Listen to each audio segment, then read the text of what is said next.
I'm Cassandra Fletcher-Dunham, and this is the Eco-Informed Approach to Mental Health Care, a podcast for mental health professionals navigating the complexities of private practice in a climate-affected, socially unequal and ever-changing world. This space is about conversations with clinicians, especially those in private practice, who are working within the field of climate change.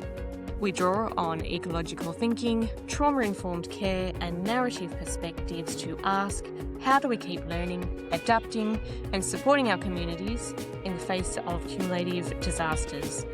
Today I'm talking with Rob Gray. Rob is a registered art therapist and psychologist. He holds a Master of Theology and has extensive experience working in the field of trauma, both in Australia and many other countries through Zoom. Rob is the founder and director of the College of Educational and Clinical Art Therapy and delivers certificate and diploma industry recognised training across Australia and over 40 countries internationally. The unique blend of Rob's online modules and intensive workshops make this course accessible, flexible, self-paced, and inclusive. Rob's engaging way of delivering art therapy courses brings together students' clinical knowledge, creative expression, and personal and professional values within a safe and comfortable learning environment.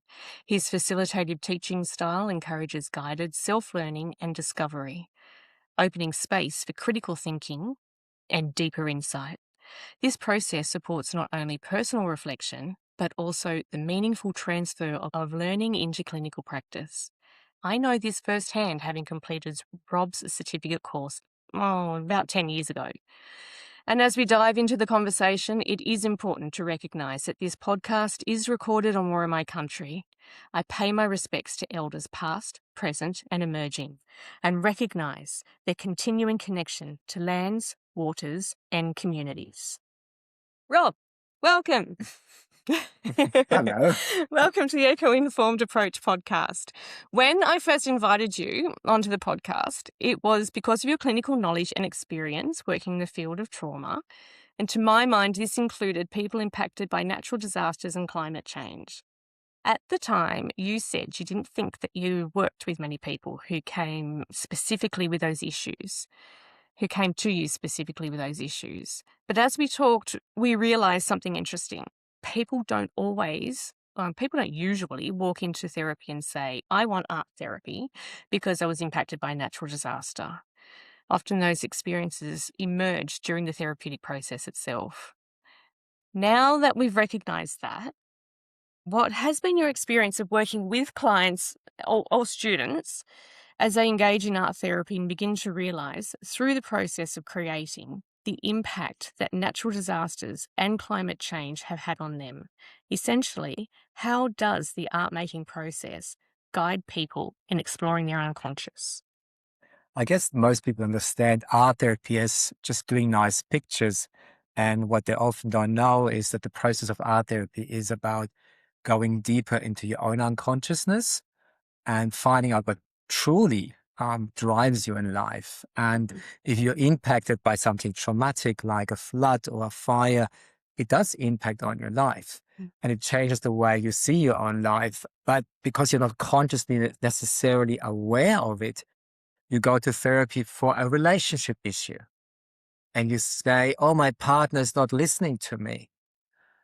And you feel really lost in that relationship.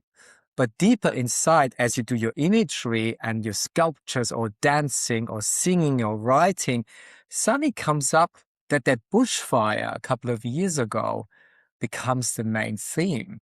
How come? Because what it might have done to you is threatened you in your own essence. So now you become depending on this partner and relationship to survive the threat that you experienced. So now you come to relationship counseling, but what you truly actually need is actually dealing what happened to you in the bushfire. So this is how art therapy sometimes takes people to a very different place, what they originally thought, what they're coming for. And that makes it quite exciting working as an art therapist, as we never really know what we're going to uncover when people do their artwork or when they express themselves. So climate anxiety does come up sometimes as we go, but it's not the main theme, but it's kind of we are impacted by what happens around us. And what I guess is more interesting for me as a therapist, it's very similar to trauma work in general. That is quite unique to the individual. So there's no common theme that I say, oh yeah, somebody with a climate anxiety, this is what I'm going to do. Somebody who has been traumatized, this is what I'm going to do. In my experience, that doesn't exist. In my experience, every client is so unique. The way they experience a flood, a fire, or a personal trauma, losing someone they love. So all what I can really do is to facilitate an environment where they can safely express themselves creatively and uncover what deep inside them is happening and come to terms with that. And I think this is why I'm really interested in exploring this eco-informed approach, because everybody comes with their own complexity. So if we can have a look at what is outside, what are the elements surrounding each person and how they present to us Yeah. from an eco-informed approach, we are then looking at the outside issues that surround them, not because they come to us with anxiety. And so we don't treat anxiety, we treat the whole person. Yes, we always treat the whole person. And this is the work also with trauma work. We don't really know what we're going to work with. When I used to work for health, my manager said, what's your goal? Mm. And I had to write it down. And I said, I don't have a goal. I'm going to listen and see what comes up. Mm. But she's depressed. So surely your goal must be to reduce her depression. And I said to my manager, that's way too simplistic. I don't know if depression actually is the issue for her. It seems to be, of course, but maybe there's something else that's underlying the depression that is not so obvious. So when you're working with the unconsciousness, you just have to be open-minded and allow the client to uncover what's to be uncovered for her or for him, and not me being in control, because I'm not. That's an illusion that the therapist is in control of the situation. All what we can do is keep the client safe and allow them to create. So that kind of leads me on, actually, to my next question in what the client brings with them. And we've had previous talks about the fact that I was doing a PhD and I'm not doing that anymore. But what I came across is an interesting gap in the literature when I was preparing my research proposal. I came across an interesting gap in the literature about the mental health impacts of climate change for future generations. My literature review highlighted that organisations such as the United Nations through the Sustainable Development Goals, the Intergovernmental Panel on Climate Change, the World Health Organization, and the Australian Medical Association have all warned about the growing risks climate change poses to both mental and physical health. Around that same time, I attended one of your workshops where you were talking about developmental trauma, and you mentioned epigenetics in the context of climate change. And that really excited me because you were the first person who I heard make that connection. Since then, I've tried to find as much research as I can to understand whether there is evidence of causation or correlation between climate-related experiences and epigenetic change. And it seems that there is still very, very little research specifically linking epigenetics and climate change directly, probably because climate change and natural disasters involve such complex and diverse environmental factors, making it impossible to isolate one clear cause. But what we can do is open up a discussion about the possibility that developmental trauma related to climate events could play a role. Some research suggests that trauma and environmental stresses may influence the way genes are expressed. So, for example, one research article I read discussed the possibility that environmental stress may contribute to changes in genetic expression. Other epigenetic research I read identified other influences that can affect gene expression, including nutrition, adverse childhood experiences, and trauma. So while we will never know one simple answer, diverse pieces of research suggest that climate change may not only affect our psychological well-being in the present, but could potentially influence biological processes across generations. I am busting to know your thoughts. It is actually much simpler than we think. Of course, researchers, they have to kind of find evidence.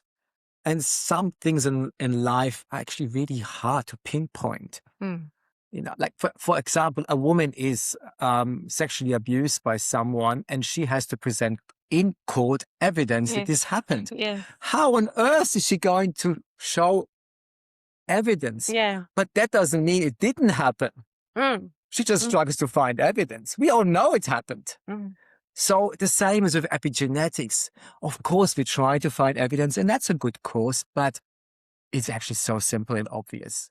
We all know from our ancestors, millions of years, that spiders might hurt us or kill us. So we are born with a fear of spiders. What is that? It's epigenetic. So in our genes, it was passed on, avoid those little crawly things. Or plants that might be red in some cultures are poisonous. So avoid the red plant. So this is epigenetics. So why wouldn't we have the same response to a bushfire, to a flood, to natural disasters? Are living on a planet at the moment that is, we have the climate change, we have the discussion, we can see it.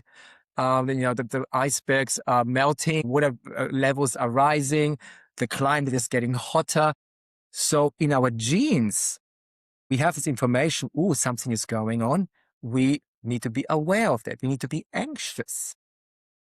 Fear what's happening because we know from our ancestors when environment changes, it's not good for me. I want an environment that is predictable. Big floods are not healthy. So I need to be prepared. So now we're having a whole generation who hears on the media something is bad happening to our planet. We're having an ozone hole and all those other things.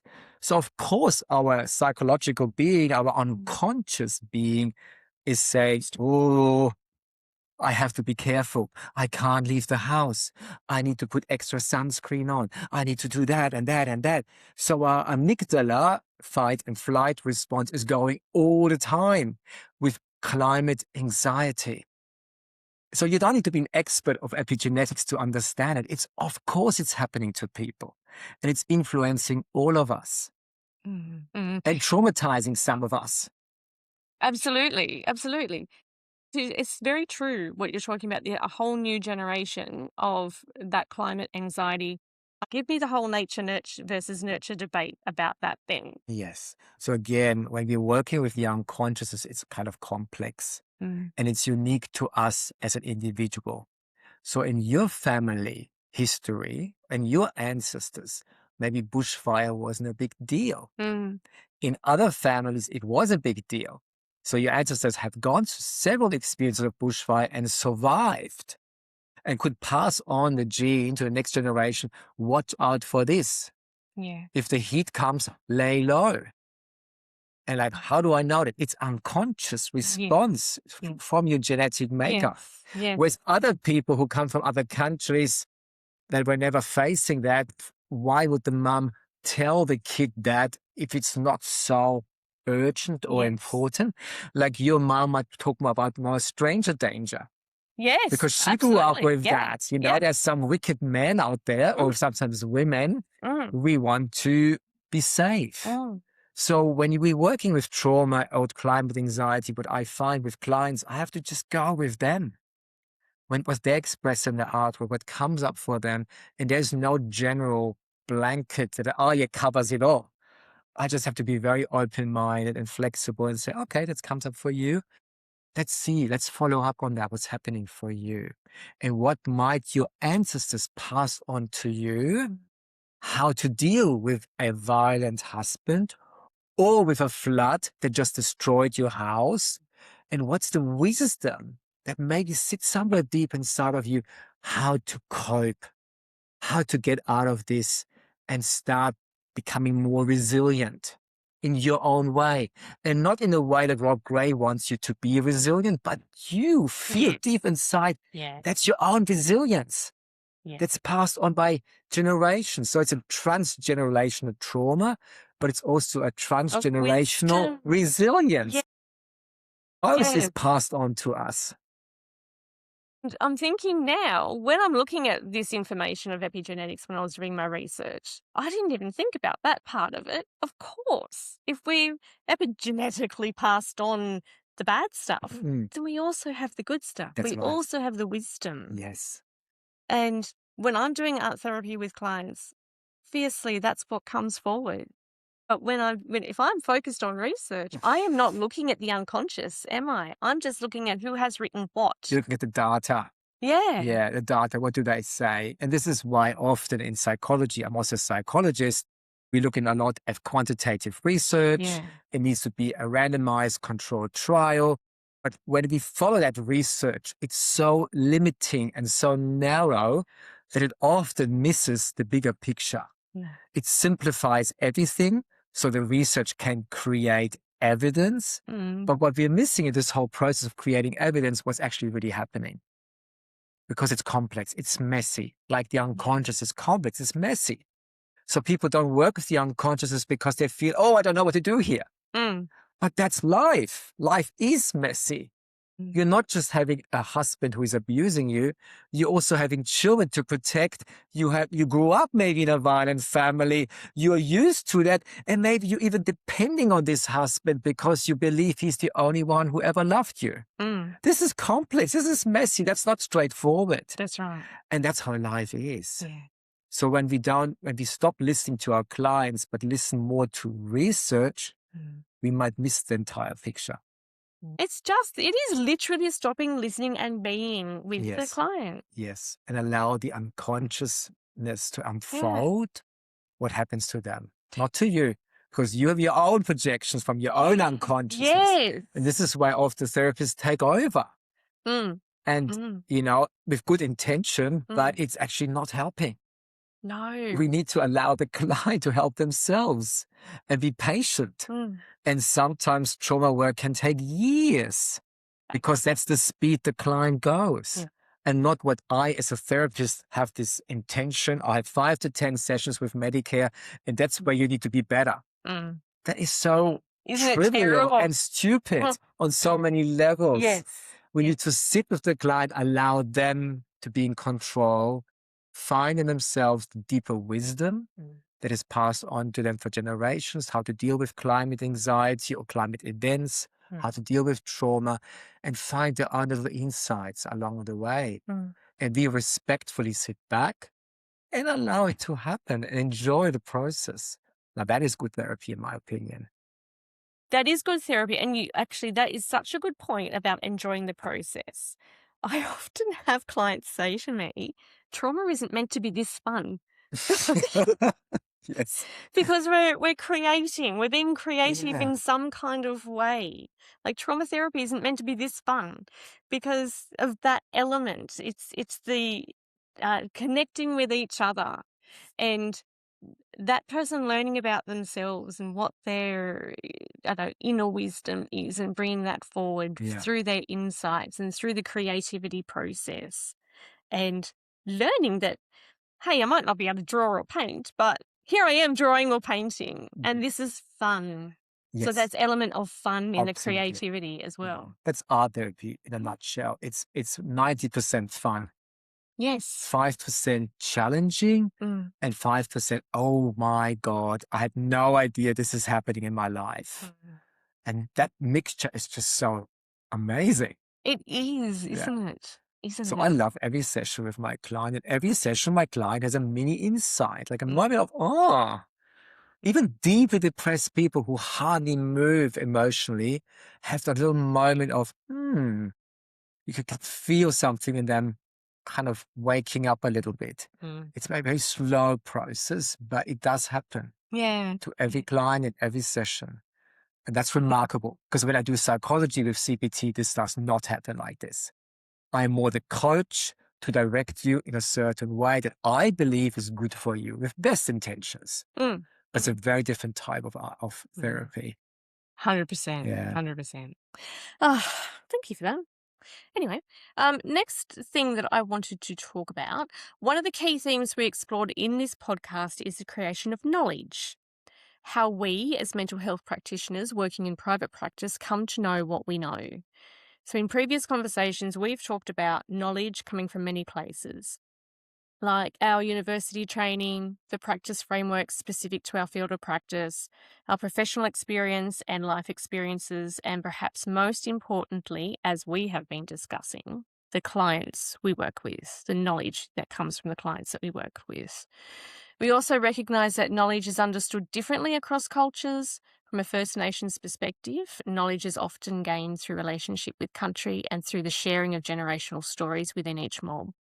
So, what about your own journey? What is the history of your knowledge? How did you come to know what you know about art therapy? Well, again, it's a very messy story, as life often is. I come from a art background. I studied also art. I studied theology.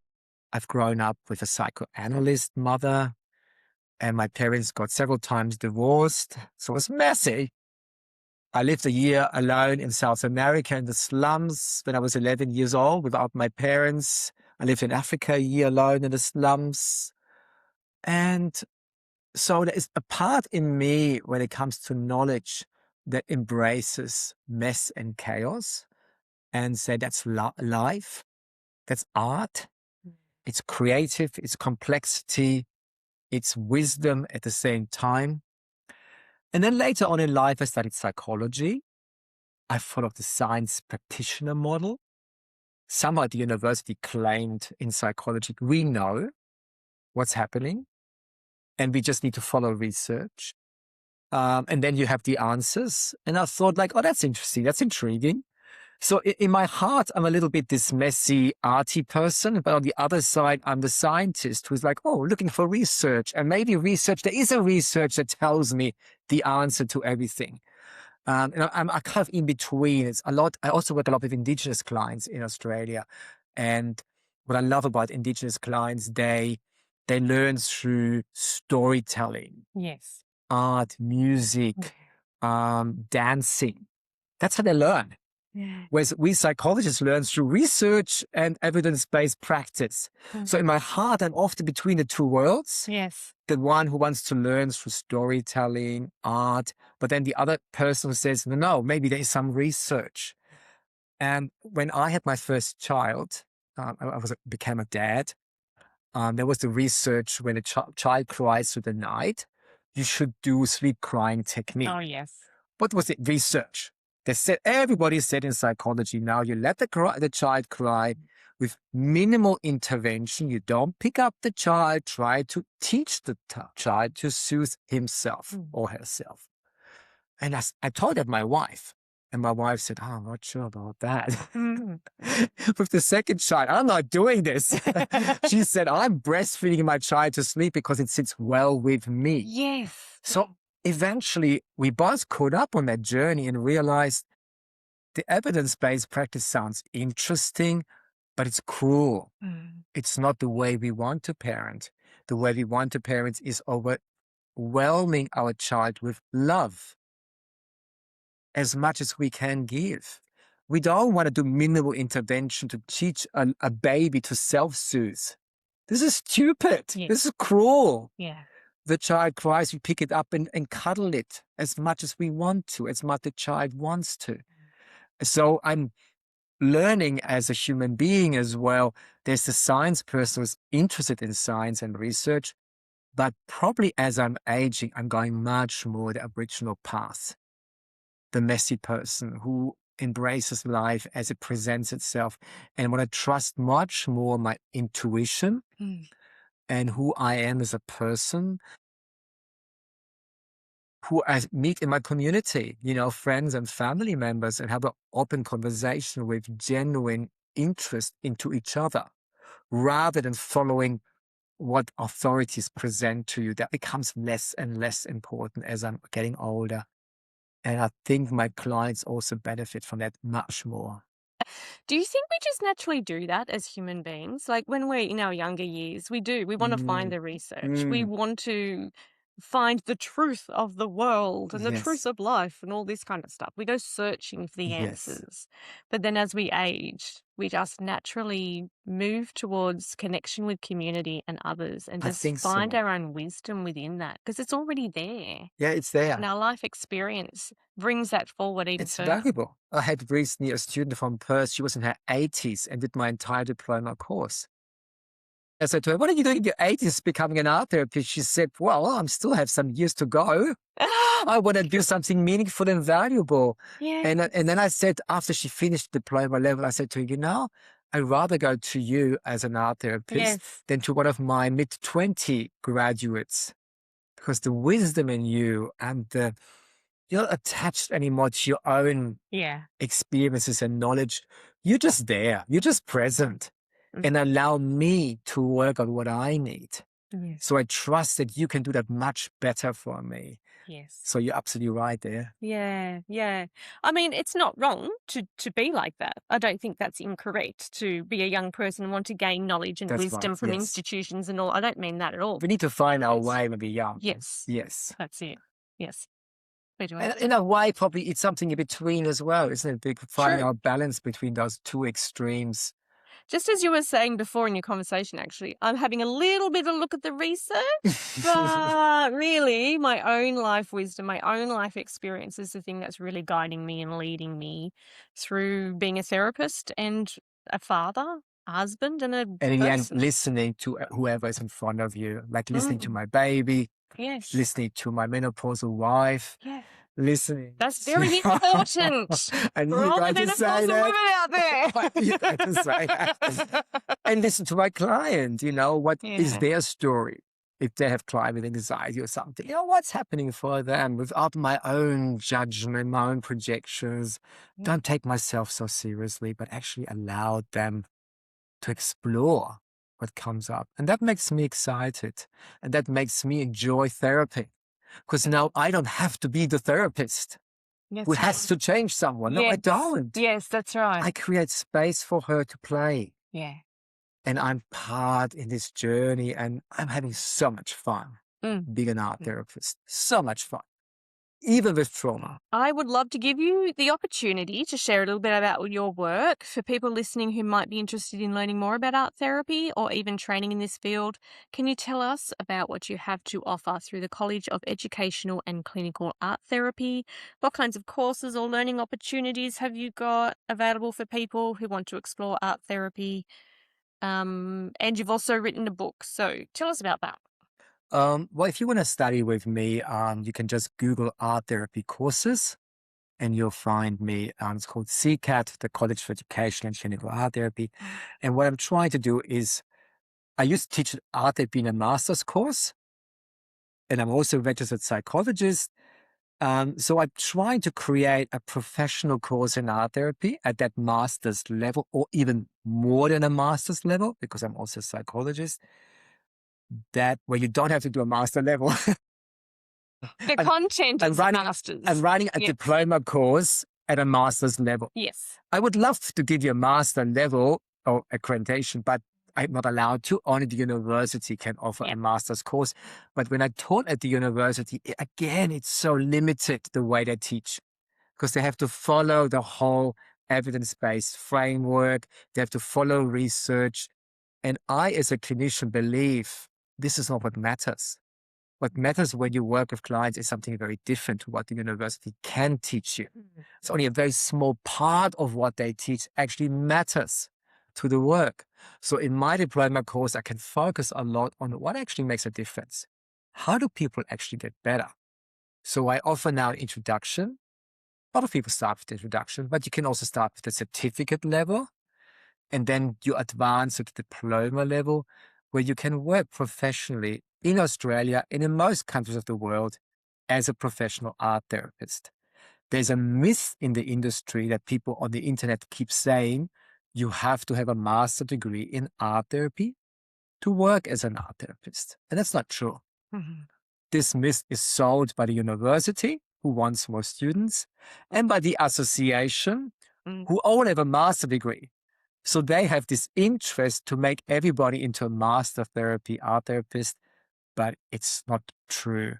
legally speaking, art therapy is not regulated by the government. Mhm. When you do the diploma course with CCAT, you can work equally well as a professional art therapist, and you probably pay only a third or a sixth of the fee True. in other courses when you study with us. So what I'm trying to do is make it as affordable as possible, because I want people to learn good therapy, good art therapy that makes a difference for a very small price tag, so they don't get those massive amount of debt. Yeah. That's my intention. And I'm having lots of fun teaching. My students tend to love what I do. So if you want to have a look online, go on YouTube or one of the socials, and find me and join me Or involved. grab your book. I have got your book and I lent it to a colleague and it never came back. Uh, So, colleague, if you're out there and listening, I need the art therapy book back. Because, I don't know, after doing your course and then having your book, because I did your course so long ago as well, they just seem to integrate beautifully. yeah, I tend to tell my students, don't get my book at the start. No, That's the afterwards. diploma level. Yeah, Yep. later on, we're starting with general art. As I said, I'm trying to match it to the master degree level. Yeah. So I'm looking at the literature that we use in the master's course at the start. And then towards the end of the course, you come with Rob Gray, crazy, unique ideas Yeah. that you can adopt, or ignore. Yeah. It's up Yeah, to you you. take what you need Yeah. and you leave the rest. And then you find your own way of becoming the best possible art therapist. That's the journey of studying with me. I don't want you to replicate what I do. That's boring. I want you to learn from me as much as I can give you. And then you find your own evolution in it. Why? Become the best possible art Because therapist. we have our own wisdom. That's right. Back to transgenetics, transgenerational epigenetic wisdom. Oh, that's very nice. Hey. That was really good. Is there anything else that you would like people to know or talk about or mention? No, that's probably all. Well, thank you That's so it. much for giving me this Thank opportunity. you so It's always much. fun to talk to you. No, this is just lovely. And I should mention that as we are having a chat, we're looking at the beautiful blue sky. There's a breeze that's going through the trees. It's autumn, my favourite time of the year apart from winter, because I love the cooler months. And it's just lovely to be able to be sitting here and looking out at the sky and enjoying the environment. So thank Yes. you so much for all of your sharing of knowledge and wisdom. And please go do Rob's course because it is awesome. Thanks for Thanks so coming. much, Cass. Thank you so much for joining me for this episode of the Eco-Informed Approach to Mental Health Care. I hope it offered something to reflect on, question, or carry with you into your work. If you found this conversation useful, please share it with a colleague. If you'd like to connect and share your thoughts, you'll find my socials through www.cassandrafletchercounselling.com.au. Also, keep an eye out for my blog related to this podcast episode, and you can find that on my website. And I'll also link Rob's website on the end of this podcast as well. Take care.